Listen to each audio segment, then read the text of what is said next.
Children, आज हम discuss करते हैं important items related to not for profit organisations. Yes, important items related to not for profit organizations. Yes, children.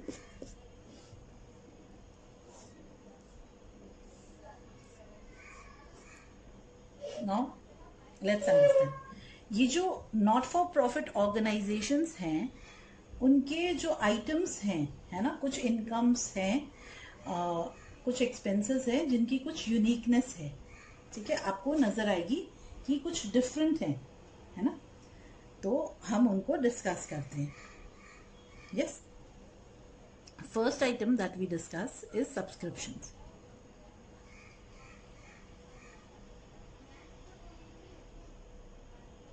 Yes, subscriptions क्या है? Subscription और कुछ नहीं है. सब्सक्रिप्शन इज द अमाउंट और the fees.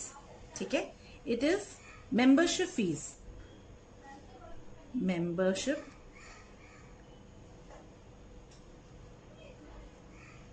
fees paid by the members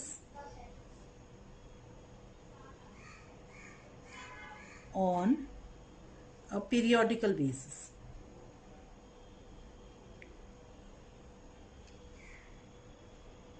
तो ये जो मेंबरशिप फीस है, ये मंथली भी हो सकती है, क्वार्टरली भी हो सकती है, एनुअली भी हो सकती है, हाफ ईयरली भी हो सकती है, ईयरली, हाफ ईयरली. यस, तो कुछ भी नहीं है. सब्सक्रिप्शन मेंबरशिप फीस जो मेंबर्स पे कर रहे हैं एक पीरियोडिकल बेसिस पे.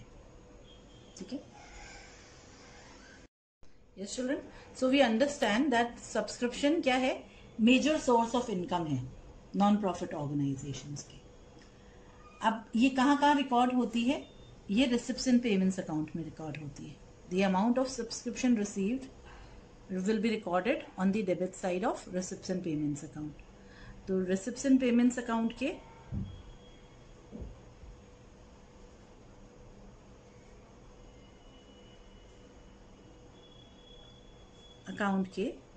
डेबिट साइड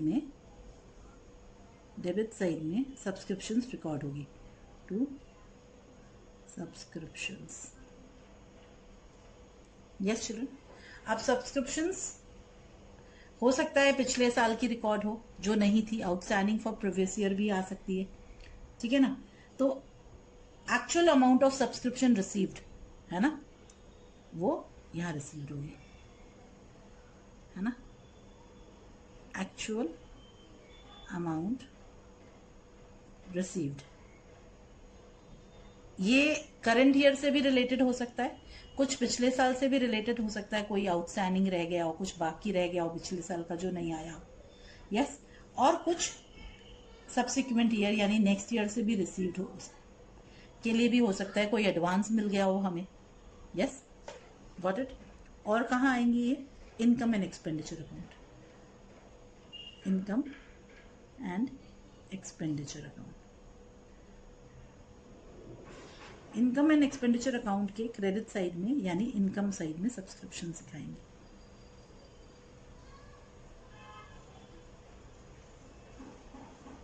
इनकम साइड में. Yes, by subscriptions.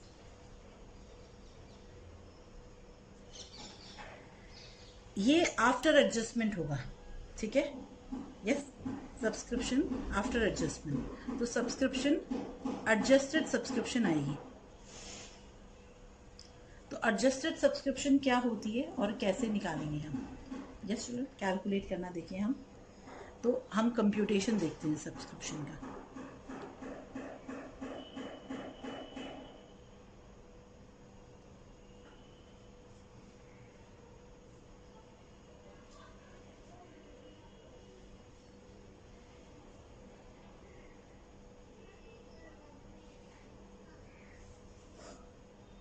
तो सब्सक्रिप्शन रिसीव्ड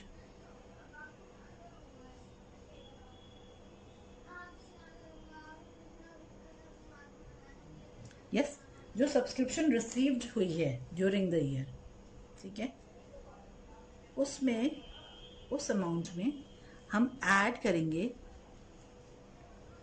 आउटस्टैंडिंग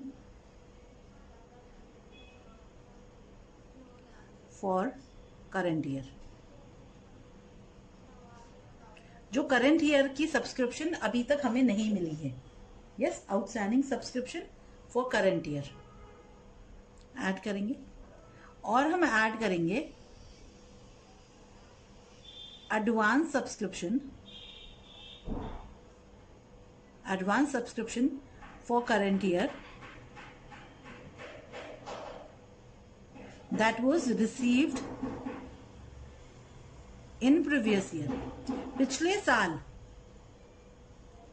अगर हमें इस साल के लिए, करंट ईयर के लिए कोई सब्सक्रिप्शन मिली थी, वो हम ऐड करेंगे।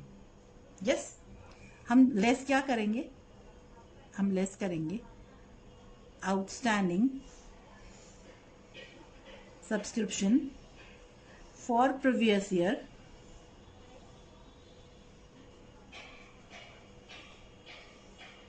that is received in current year।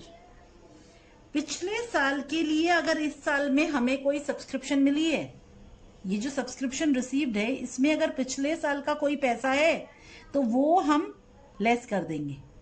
Clear? और हम क्या लेस करेंगे, हम लेस करेंगे एडवांस सब्सक्रिप्शन फॉर सब्सिक्वेंट मतलब next year, that is received in current year.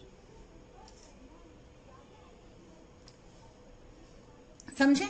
ये जो सब्सक्रिप्शन हमें मिली है, इसमें अगले साल के लिए अगर कोई पैसा है तो वो हम लेस कर देंगे।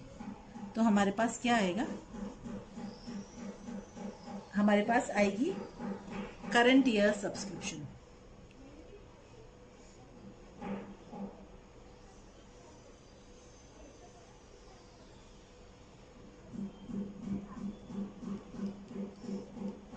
यस, तो ये जो सब्सक्रिप्शन रिसीव्ड है, ये हमें कहां से मिलेगा, ये यहाँ रिसिप्ट्स एंड पेमेंट्स अकाउंट, ये रिसिप्ट्स एंड पेमेंट्स अकाउंट में जो हमने दिखा रखी है।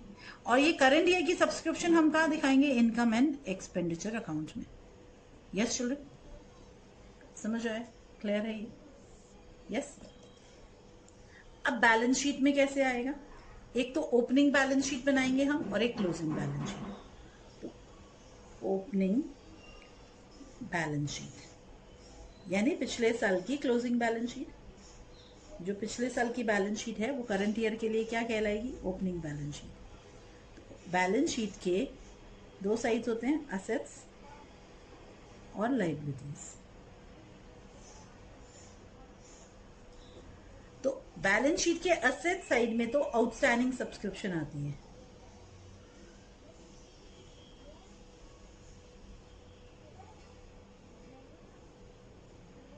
यस। और बैलेंस शीट के लायबिलिटी साइड में एडवांस सब्सक्रिप्शन आती है।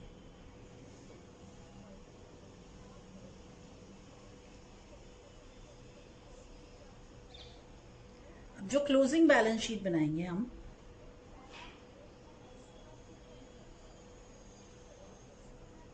that is at the end of the current year, yes, that is at the end of current year, ठीक है। उसमें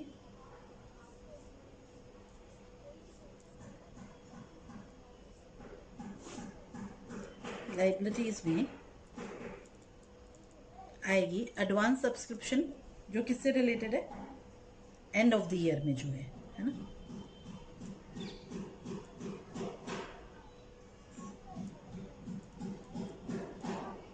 दैट मीन्स जो नेक्स्ट ईयर से रिलेटेड है, नेक्स्ट ईयर के लिए जो एडवांस मिल रखा है वो आएगा।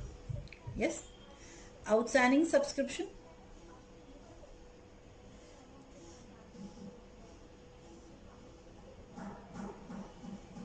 आउटस्टैंडिंग सब्सक्रिप्शन हो सकता है करंट ईयर से रिलेटेड है, करंट ईयर का कोई पैसा बाकी है, या प्रीवियस ईयर से रिलेटेड है।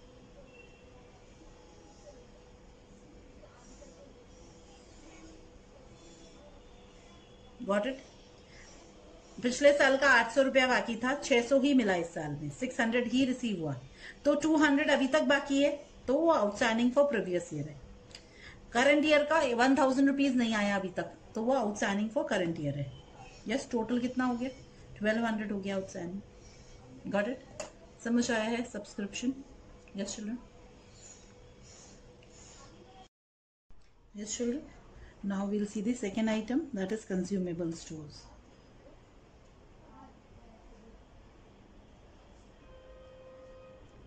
ये देखें हम क्या कहता है कंज्यूमेबल स्टोर। इसका मतलब क्या होता है कि इन इंस्टीट्यूशंस में कुछ ऐसे आइटम्स होते हैं, है ना, जैसे मेडिसिन बाय हॉस्पिटल या स्पोर्ट्स आइटम्स जो क्लब्स यूज कर रहे हैं, है ना, ये आइटम जो होते हैं ये यूज अप हो जाते हैं, यानी कंज्यूम हो जाते हैं।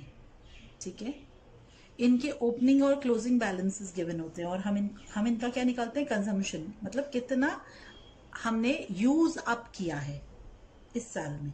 ठीक है, तो वैल्यू ऑफ गुड्स कंज्यूम्ड या यूज्ड हमें दिखानी होती है इनकम एंड एक्सपेंडिचर अकाउंट में। क्लियर? तो amount actually paid for them in the current year is shown in the receipts and payments account. Receipts and payments account में क्या given होता है? जो अमाउंट हमने एक्चुअली इस साल पेमेंट किया है उसके लिए, तो हमें कंजम्पशन कैलकुलेट करना होता है, और वो कंजम्पशन कहाँ दिखाते हैं हम? वो कंजम्पशन हम फिर इनकम एंड एक्सपेंडिचर अकाउंट में उसका कंजम्पशन दिखाते हैं। हमने डिस्कस भी किया था, तो वो कंजम्पशन कैसे निकालेंगे? ठीक है,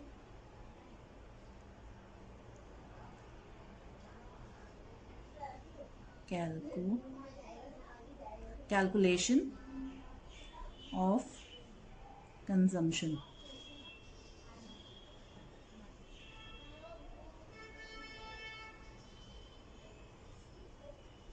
ड्यूरिंग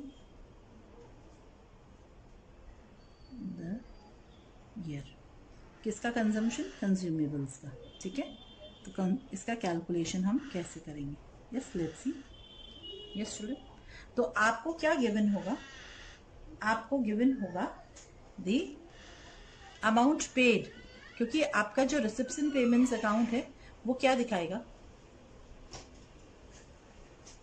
वो आपको दिखाएगा कि आपने कितना पेमेंट किया है उस आइटम को खरीदने के लिए।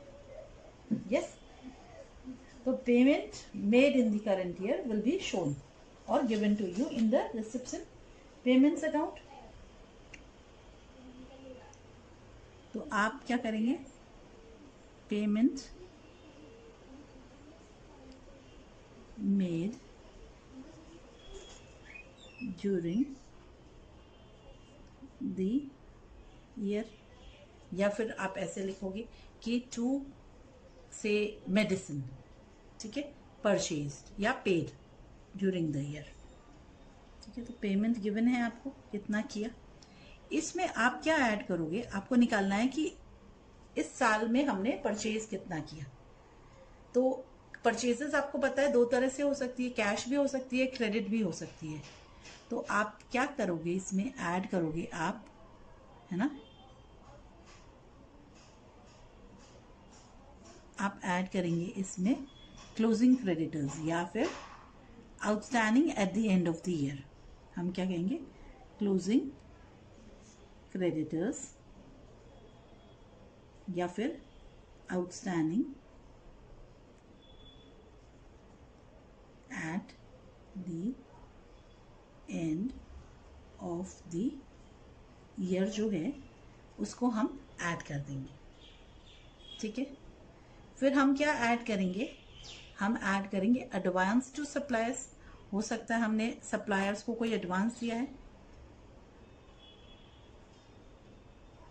Advance to suppliers, that means prepaid जो beginning of the current year था, पिछले साल में, है ना, गिवन इन प्रीवियस ईयर। ठीक है, तो हम कह सकते हैं इसको prepaid amount at the beginning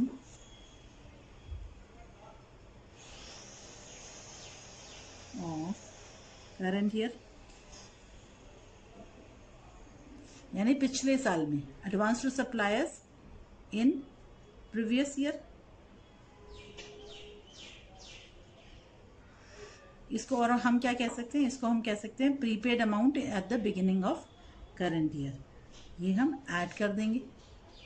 अब इसमें से हम लेस क्या करेंगे, लेस करेंगे हम ओपनिंग क्रेडिटर्स,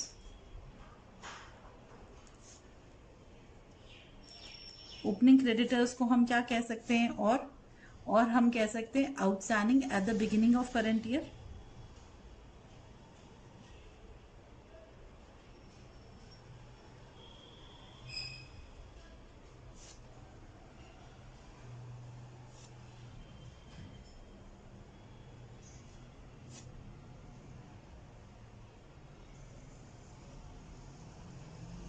यस चिल्ड्रन, तो ये अमाउंट हम लेस करेंगे।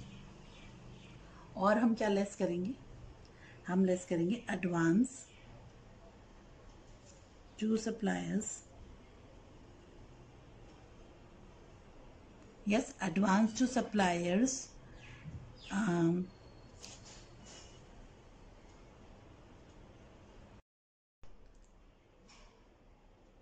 इन करंट ईयर। इसको हम और कैसे कह सकते हैं, प्रीपेड अमाउंट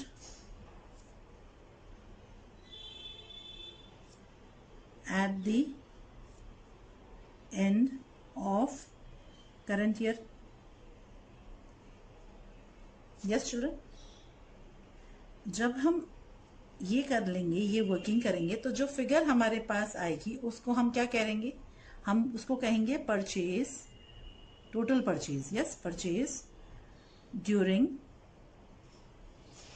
द ईयर। अब ये cash plus credit total purchase हो गई हमारी ड्यूरिंग द ईयर। यस, इस अमाउंट में हम ऐड करेंगे opening stock of goods, opening stock of this consumable, और लेस करेंगे closing stock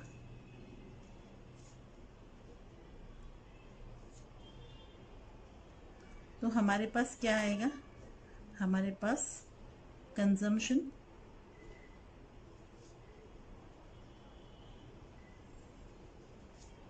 during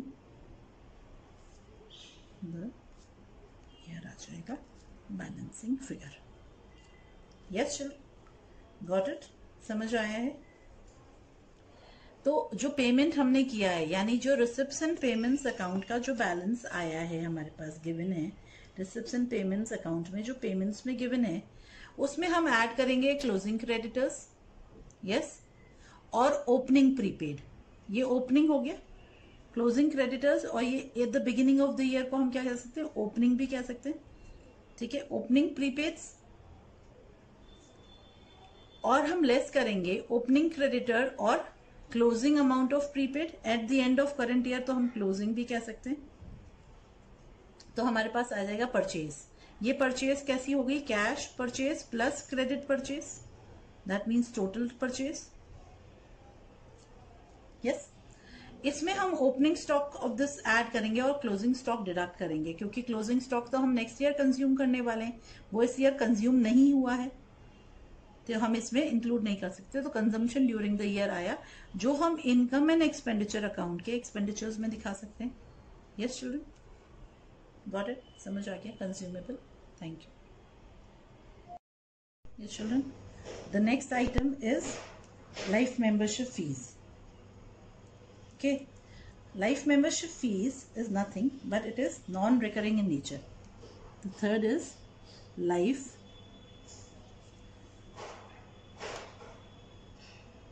membership fees. Now life membership fees क्या होता है, कभी कभी पूरी लाइफ की मेंबरशिप लेने के लिए है ना, सब उनको एक लम सम अमाउंट पे करना पड़ता है जो मेंबर्स होते हैं उनको, ठीक है। तो वंस इन लाइफ टाइम जो पेमेंट है, ठीक है, so it is once in life time payment for membership of whole life, ठीक है। तो वंस है तो ये नॉन रिकरिंग हो गया,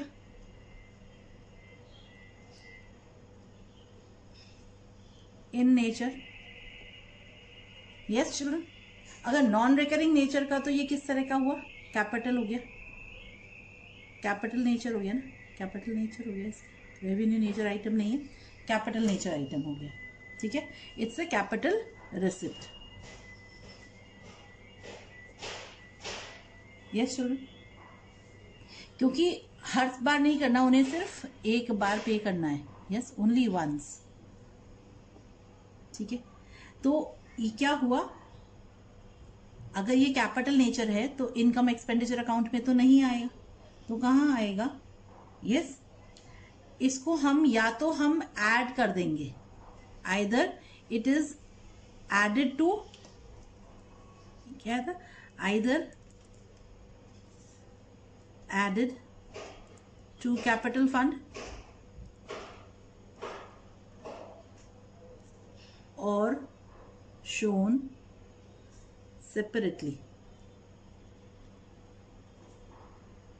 in the liability side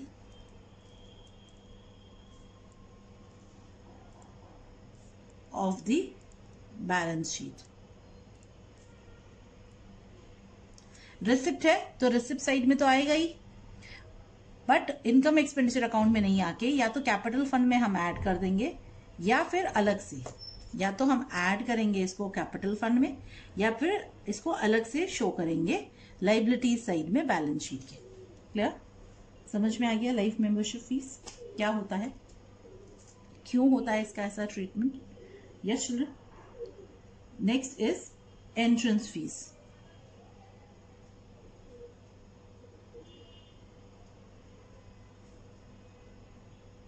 जिसको हम एडमिशन फीस भी कहते हैं कभी कभी, ठीक है। एंट्रेंस फीस या एंट्रेंस फीस क्या होता है, न्यू मेंबर्स देते हैं, ठीक है। तो एनुअल सब्सक्रिप्शन के अलावा जो फीस न्यू मेंबर्स पे करते हैं वो होती है एंट्रेंस फीस। तो कुछ लोग कहते हैं कि entrance fee should be capitalize, क्योंकि वन टाइम ही पेमेंट ले रहे हैं हम, यस, बार बार नहीं लेंगे, ठीक है। बट कुछ कहते हैं कि हर मेंबर दे रहा है इसको, है ना, और हर बार मिल रही है, एवरी ईयर कुछ ना कोई मेंबर दे ही रहा है, तो इट इज रेगुलर, तो इसको रेवेन्यू इनकम देते हैं। तो हम इसको कैसे शो करेंगे एंट्रेंस फीस को, यस। तो चिल्ड्रन रिमेंबर, अगर कोई इंफॉर्मेशन नहीं दी हुई है तो in the absence of specific instruction, मतलब अगर आपको क्लियरली नहीं बताया है, ठीक है, entrance fees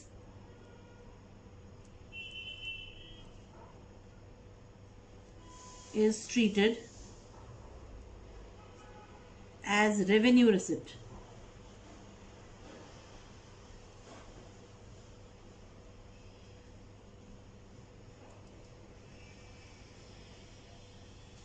revenue receipt that is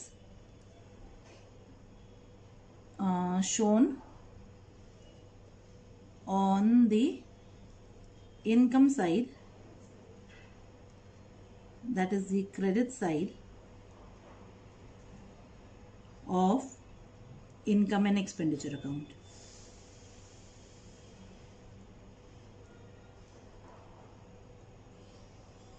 ठीक है, तो इसको हमने, अगर कुछ भी नहीं गिवन है, अगर कोई स्पेसिफिक इंस्ट्रक्शन नहीं गिवन है, तो इसको हम रेवेन्यू रिसिप्ट जैसा ट्रीट करेंगे, यानी credit side of income and expenditure account में हम इसको शो करेंगे।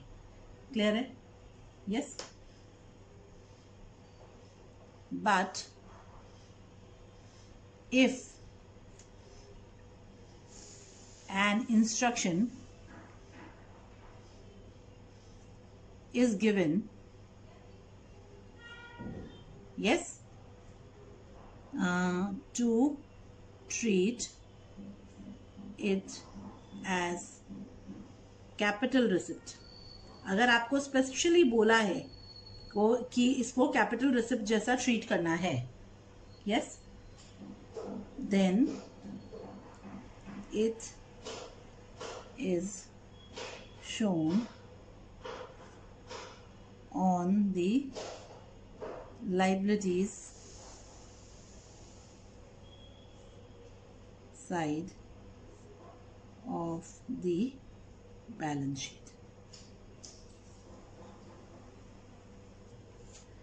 Yes children, अगर इंस्ट्रक्शन गिवन है, yes, इंस्ट्रक्शन इज गिवन कि कैपिटल रिसिप्ट जैसे ट्रीट करना, तो लाइबिलिटी साइड में दिखाएंगे बैलेंस शीट के।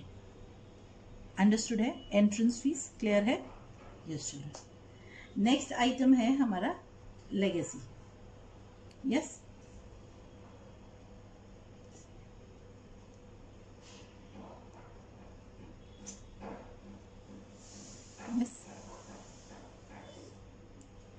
लेगेसी। लेगेसी का क्या मतलब होता है? यस, लेगेसी का मतलब होता है कि किसी की विल के हिसाब से, ठीक है, है ना,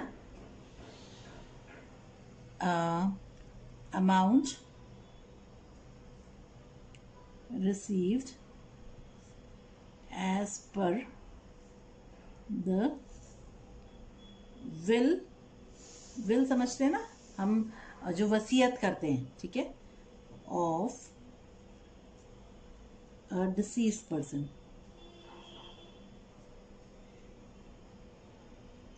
तो कभी कभी आपको पता है चैरिटी कर देते हैं, कई लोग अपनी वसीयत में चैरिटी कर देते हैं, ठीक है, तो उस चैरिटी के हिसाब से जो नॉन प्रॉफिट ऑर्गेनाइजेशंस को जो अमाउंट मिलता है, ये लेगेसी कहलाता है। ये वन टाइम रिसिप्ट होती है। Yes, so it is capital receipt, that is capital receipt है तो कहां जाएगी? शोन ऑन द लाइबिलिटीज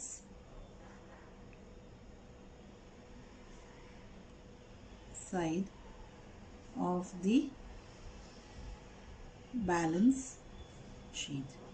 तो इसको हम कहां दिखाएंगे? Liability side of the balance sheet में। जैसे हम लाइफ मेंबरशिप फीस के साथ करते हैं, this will also either be added to capital fund और शोन सेपरेटली। इसको या तो कैपिटल फंड में ऐड कर देंगे या सेपरेटली शो करेंगे। बोथ आर करेक्ट, दोनों ही ट्रीटमेंट करेक्ट होते हैं। यस, क्लियर है? अंडरस्टूड है? तो कहां दिखा रहे हैं हम इसको? Liability side of the balance sheet, either added to capital fund or shown separately. Got it children? Yes, legacy भी समझ आ गया। नेक्स्ट है sale of old assets. Sale of old assets. Yes children.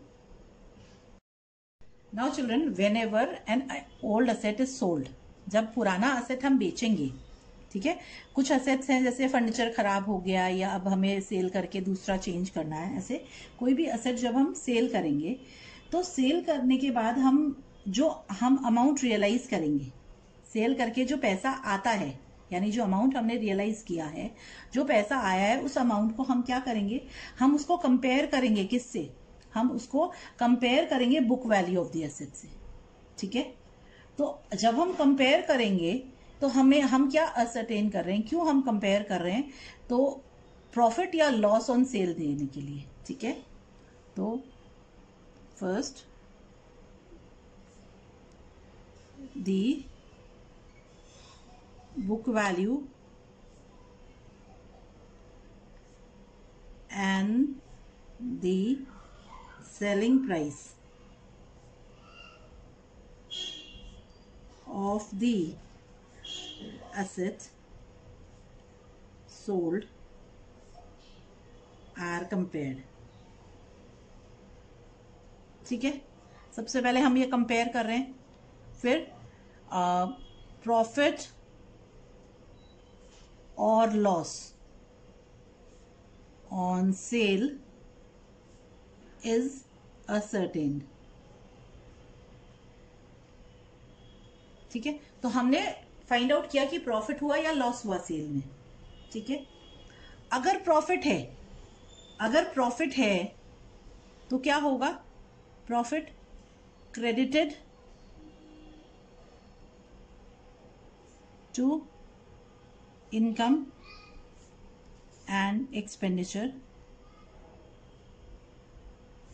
Account. Yes children, अगर profit है तो क्या होगा, it will be credited to income and expenditure account. But अगर लॉस है तो लॉस का क्या होगा, loss will be debited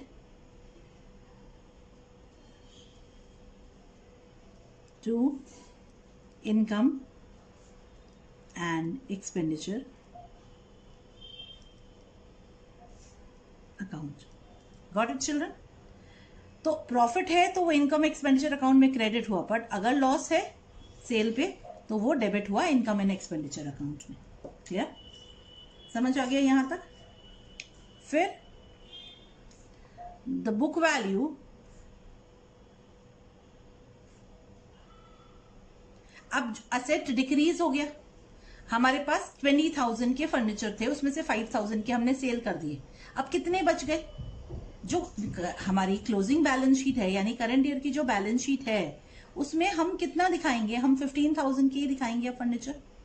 yes, तो book value of asset sold is deducted from the concerned asset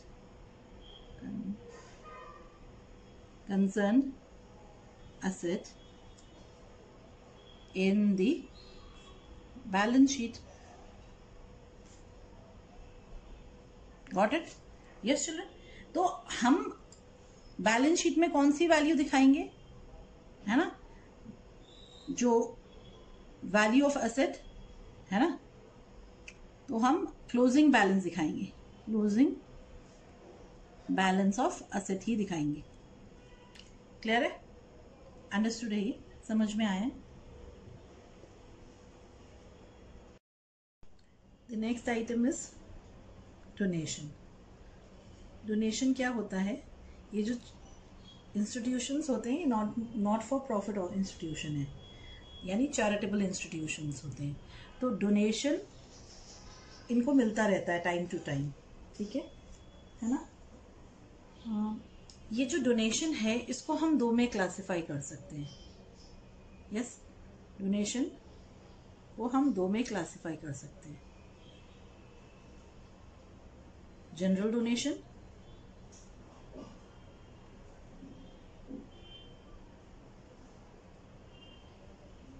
और specific donation.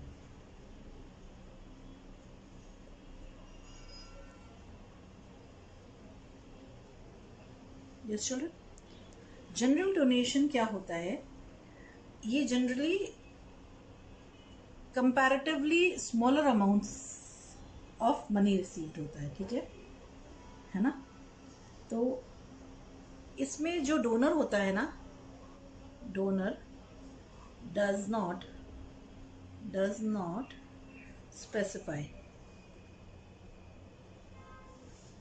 the purpose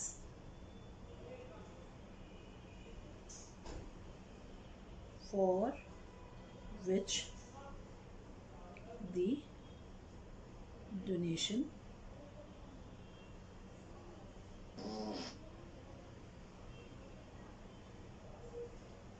has to be used.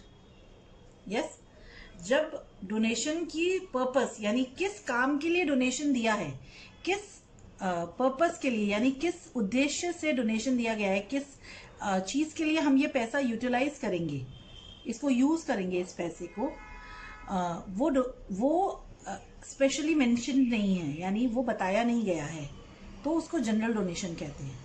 General donation क्या होता है? जनरली स्मॉल अमाउंट्स में होता है, ठीक है ना। तो जनरल डोनेशन जो होता है it is generally smaller amounts होता है, ये स्मॉल अमाउंट्स में होगा ऑफ मनी रिसीव्ड होगा। फिर ये रिकरिंग भी होगा, यानी एक रेगुलर बेसिस पे आपको मिलते रहते हैं पैसे, ठीक है, कोई बिना पर्पस के। आपको बताते नहीं है किस काम से आप इस पैसे का आप क्या काम करोगे, इसको किस काम में लोगे, बट आपको पैसे मिलते रहते हैं कि आपकी जो जरूरतें हैं वो आप पूरी कर लो, तो वो जनरल डोनेशन होता है। तो जनरल डोनेशन क्या होगा? It is shown on the credit side, yes, of income and expenditure account। इसको हम इनकम साइड में दिखाएंगे, क्रेडिट साइड में दिखाएंगे इनकम एंड एक्सपेंडिचर अकाउंट के। क्लियर? अब स्पेसिफिक डोनेशन क्या हुआ? स्पेसिफिक डोनेशन वो पैसा हुआ when donation is received for any specific, यानी और क्या बोलेंगे हम, स्पेसिफिक पर्पस के लिए हमें पैसा मिला है ना, पर्पस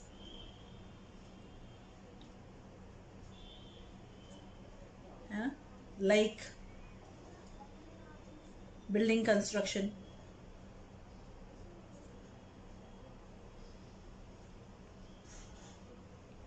है ना, जैसे बिल्डिंग कंस्ट्रक्शन के लिए मिल गया आपको पैसे, है ना, या फिर आपको डोनेशन मिला है सोचो कंप्यूटर लैब के लिए, एक्सेट्रा, ठीक है।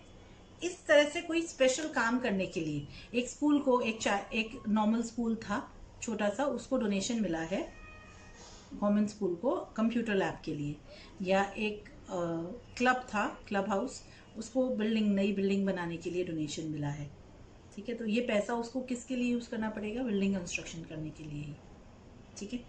इस तरह से जब डोनेशन कोई स्पेसिफिक पर्पस के लिए मिलता है, कोई स्पेशल पर्पस के लिए मिलता है, उसको हम क्या बोलते हैं? Specific donation. Yes, it is capitalised, that is shown on the liability side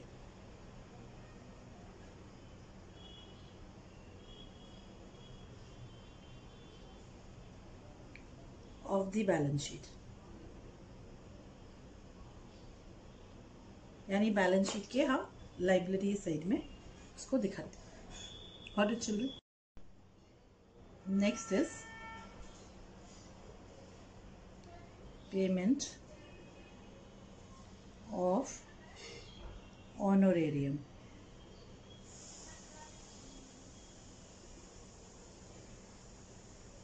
ठीक है, ये ऑनोरेरियम क्या होता है? ठीक है, जब हमारी कोई इंस्टीट्यूशन का एम्प्लॉय नहीं होता है, उसको हम कोई पैसा पे करते हैं, ठीक है, उसकी कोई सर्विस के कारण या फिर, है ना, कोई परफॉर्मेंस के लिए आउटसाइडर को जब हम पैसा पे कर रहे हैं, उसको हम क्या कहते हैं? ऑनोरेरियम कहते हैं। Yes children? तो it is the amount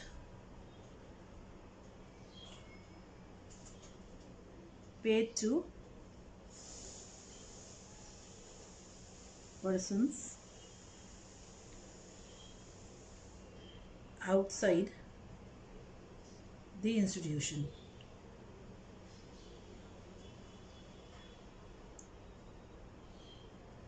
ठीक है, क्लियर है? तो बाहर के किसी पर्सन को हम किस लिए दे रहे हैं ये पैसा? क्योंकि उसने कोई ऐसे काम किया है। ठीक है, तो ये जो पेमेंट है ये इनकम एंड एक्सपेंडिचर अकाउंट में हम शो करते हैं। It is shown on the debit side of income and expenditure account. Yes, इसको हम कहाँ शो करते हैं? ठीक है, इनकम एंड एक्सपेंडिचर अकाउंट में शो करते हैं, डेबिट साइड में।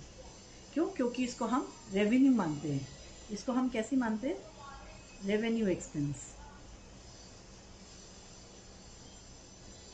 ठीक है, तो रेवेन्यू एक्सपेंडिचर मानते हैं, इसलिए हम इसको debit side of income and expenditure account में शो करते हैं। Yes children. नेक्स्ट क्या है? Sale of newspaper and sports material.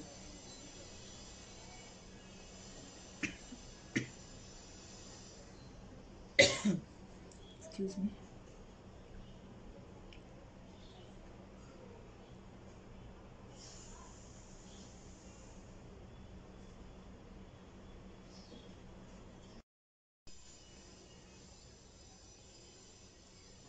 ठीक है, sale of old newspaper and sports material children. तो ओल्ड न्यूज़पेपर और ये जब हम बेचेंगे तो दिस इनकम, यस, इसको हम इनकम ऑफ द ऑर्गेनाइजेशन ही मानते हैं। ठीक है, तो रेवेन्यू नेचर का है, तो it is credited to income and expenditure account.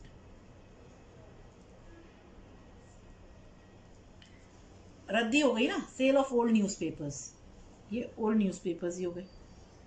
तो ओल्ड न्यूज़पेपर्स और स्पोर्ट्स मटेरियल जब हम बेचेंगे तो ये क्या कहलाएगा? Normal income. ठीक है, और इसको हम इनकम एंड एक्सपेंडिचर के अकाउंट के में क्रेडिट कर देंगे। Got it? समझ आया हमें? क्योंकि रेगुलर नेचर की इनकम है। ठीक है, अब हम नेक्स्ट देखते हैं एंडोमेंट फंड।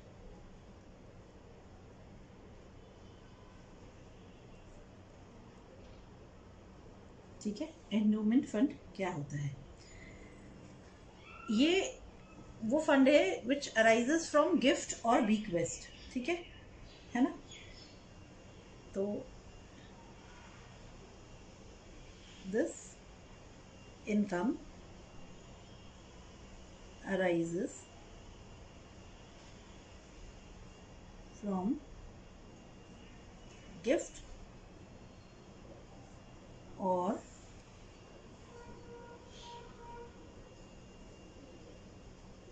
yes, और इससे जो इनकम जनरेट होती है वो हम स्पेशल पर्पस के लिए यूज करते हैं।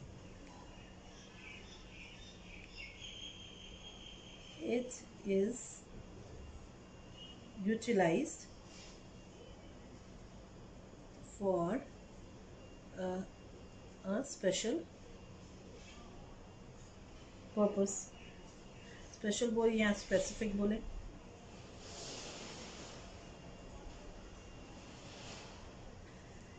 तो अगर हम स्पेसिफिक पर्पस के लिए इस पैसे को अलग से रखेंगे तो इसको क्या करेंगे? हम इसको लाइबिलिटी साइड में दिखाएंगे। इट इज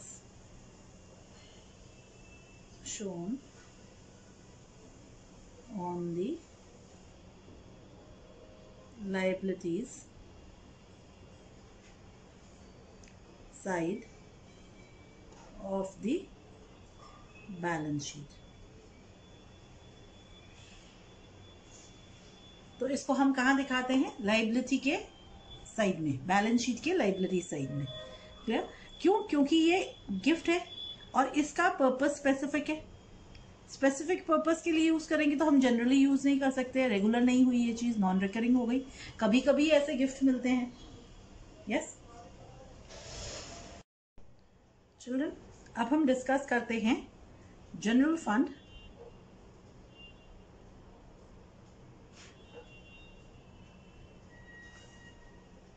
एंड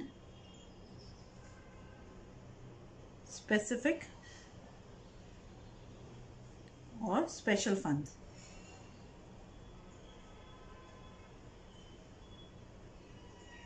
ठीक है, समझते हैं जनरल फंड क्या होता है। ठीक है, तो नॉन प्रॉफिट ऑर्गेनाइजेशंस में कैपिटल अकाउंट नहीं होता, ये हमने पहले भी डिस्कस किया था, क्योंकि कोई भी ओनर नहीं है। ठीक है, तो जो डिफरेंस होता है, ठीक है, हम जनरल फंड डिस्कस कर ले पहले।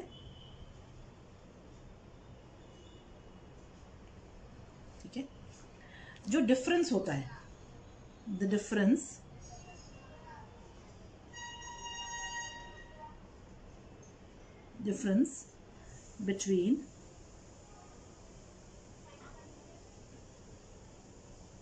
between the assets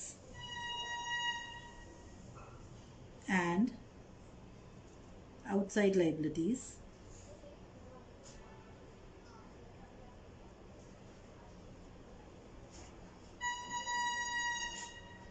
is known by the name capital fund.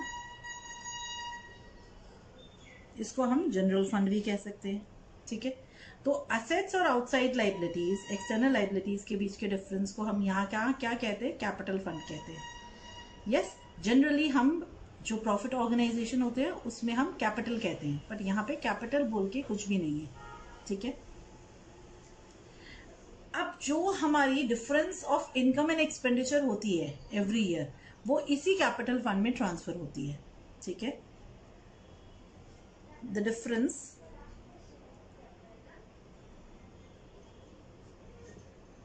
Between income and expenditure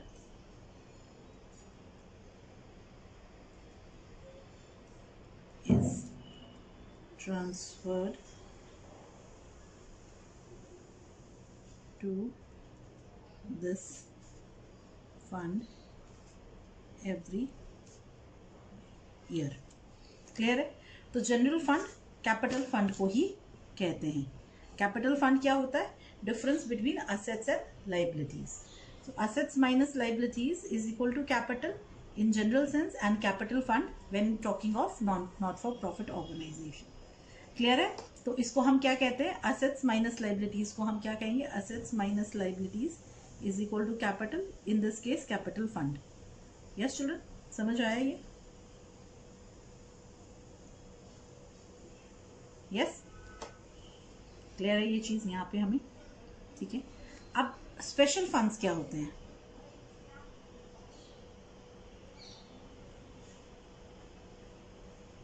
ठीक है, स्पेशल फंड्स कुछ भी नहीं होते, है ना, कोई स्पेसिफिक पर्पस के लिए, है ना, which have been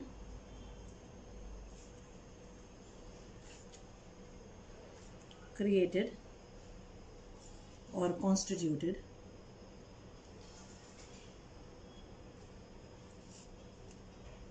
for some specific purpose। ठीक है, अब इनसे रिलेटेड जो भी स्पेशल फंड्स जो होंगे उनसे जनरली जनरेटेड जो रिलेटेड जो इनकम होगी, जनरेट होगी, वो भी उन्हीं में ऐड होगी, जो एक्सपेंसेस होंगे वो भी उन्हीं से एडजस्ट होंगे।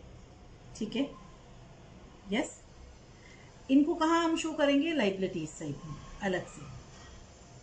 क्लियर है? फंड्स हमेशा लाइबिलिटीज में आते। क्लियर है?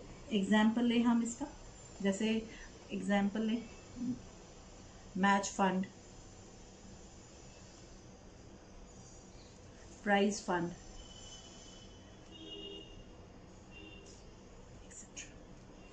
ठीक है। तो इनसे स्पेशल फंड से रिलेटेड जो भी इनकम होती है वो इन फंड्स में ही ऐड होती है, और जो भी एक्सपेंडिचर्स होते हैं वो इन्हीं में से होते हैं। इन केस जो एक्सपेंडिचर है वो स्पेशल फंड से ज्यादा हो जाते हैं तो उस एक्सेस को हम इनकम एक्सपेंडिचर अकाउंट के एक्सपेंडिचर साइड में दिखाते हैं। क्लियर है? समझ आइए ये चीज? Yes student, now let us do the now we'll do the practical aspect after this. Okay, practical में जाने के लिए इस पोर्शन को समझना बहुत जरूरी है कि क्या चीज क्या है, नई टर्मिनोलॉजी है, इनको अंडरस्टैंड करना, समझना, ग्रास्प करना बहुत इंपॉर्टेंट होता है। Thank you.